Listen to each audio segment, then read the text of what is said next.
The suburban home party, where housewives can gather to discuss important issues of the day and sell plastic containers to hold food, whether they like it or not.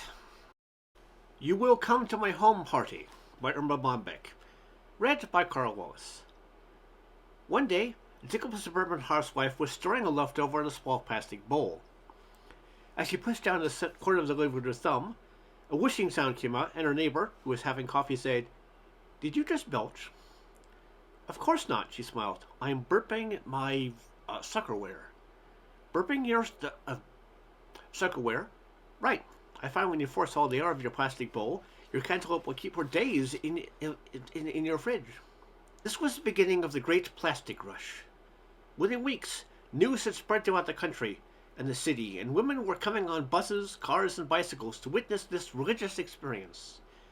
They did not go home empty-handed. The home party was born, and there was no stopping its growth. This is how it worked. A housewife, motivated by the promise of a leftover tote bag, would invite 20 of her dearest friends to a party in her home. Once inside, a professional pitchman would guide the guests to a dining room table laden with wares, and then oil his way through the group with an order form and a ballpoint pen. No one was forced to go to a home party. You went out of pure fellowship, need, and unsolicited fear. Fear that when you were tapped to host a party, no one would show up if you didn't go to theirs. For an added incentive, you played games like Dessert Bingo to see how many words you could make out of the word leftover.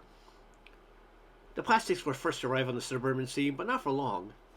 They were followed by the discovery of whatever cookware, Sarah Come Thy Neighbor jewelry, one size fits all sportswear, Bow Wow cosmetics, and many more.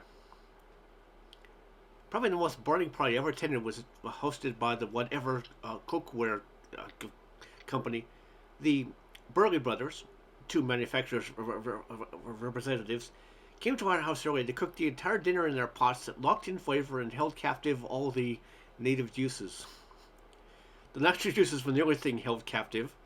We sat around drinking celery cocktails. I turned to my husband and asked, "So, what do you want to do now?"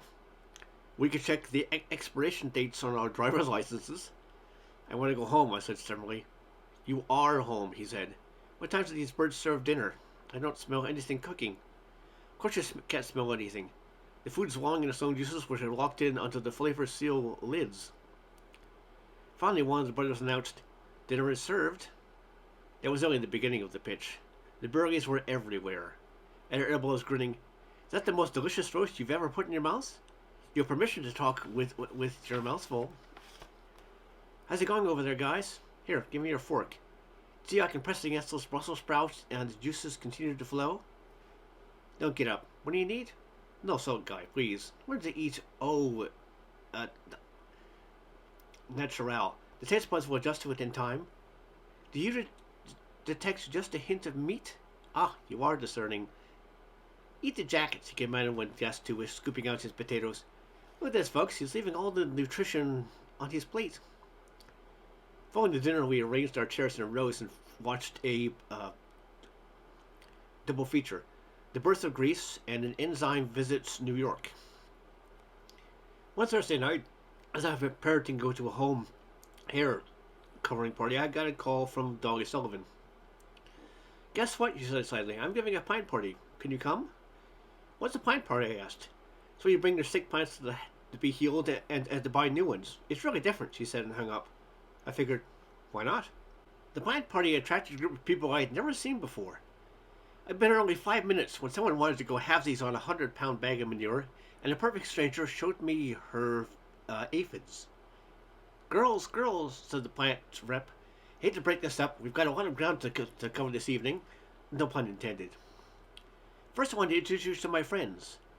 Gathered around her little chairs were half dozen or so potted plants. She began to introduce them one by one.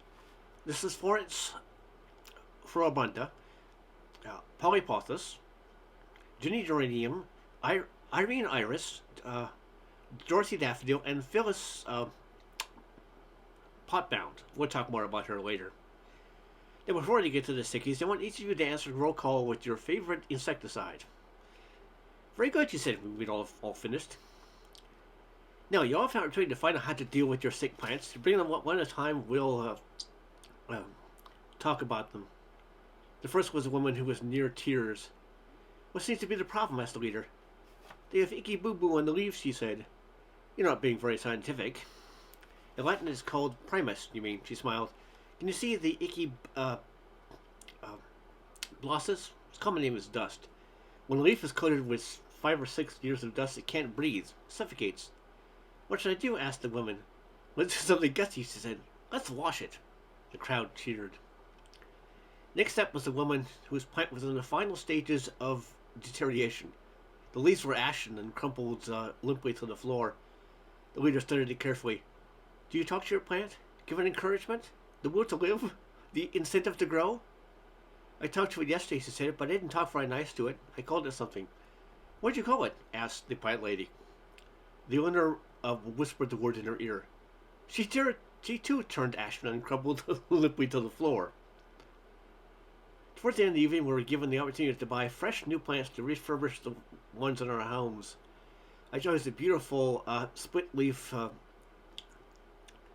philodendron with its shiny green leaves and a pot of mulch fluffed up at its peat like a pillow. That night, as I paced the floor with the plant on my shoulder, I patted gently and thought, "What the heck? Beats burping suckerware." The end.